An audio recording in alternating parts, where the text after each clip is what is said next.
True Heroship, Rescuing 60,000 Jews from the Nazis. The Moral Courage of Karl Lutz by Richard Green. Karl Lutz heard the gunshots and knew he had to act immediately. On the banks of the Danube River in Nazi-occupied Hungary, pro-fascist thugs were emptying their guns into a group of Jews they had rounded up and stripped. After shooting them, they began throwing their bodies into the river. Lutz, a Swiss diplomat, had been protecting Jews from the Nazis since arriving at his post 2 years earlier. He had even snatched individuals away from similar firing squads by showing that they were under Swiss diplomatic protection.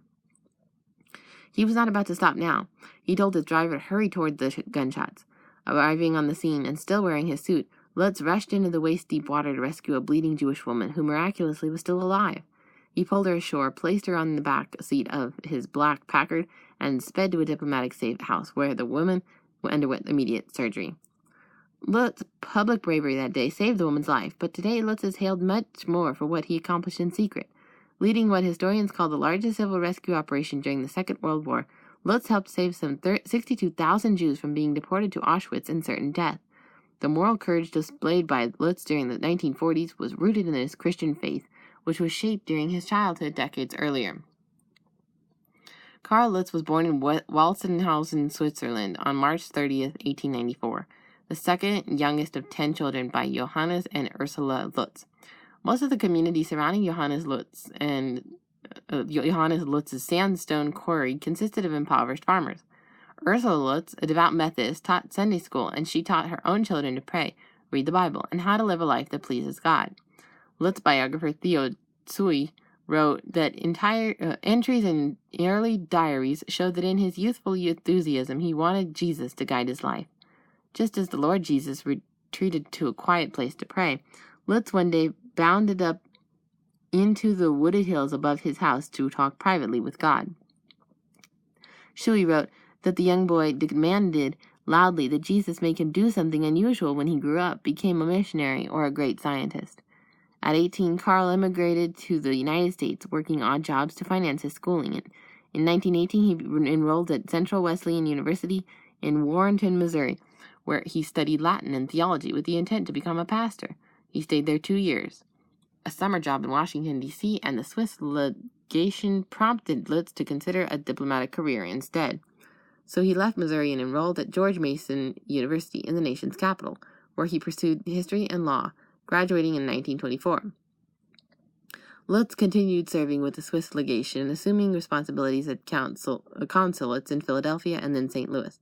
In 1934, he was appointed vice consul to the Swiss consulate general in Jaffa, in which was then Palestine, leaving the U.S. with his wife Gertrude on the night of their honeymoon.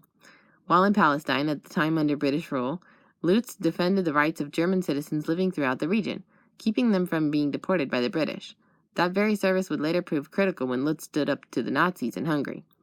Lutz was transferred to Budapest in 1944. Drawing from his previous experience, he quickly began working with the Jewish Agency for Palestine, issuing safe conduct documents so nearly 10,000 Hungarian Jewish children could immigrate.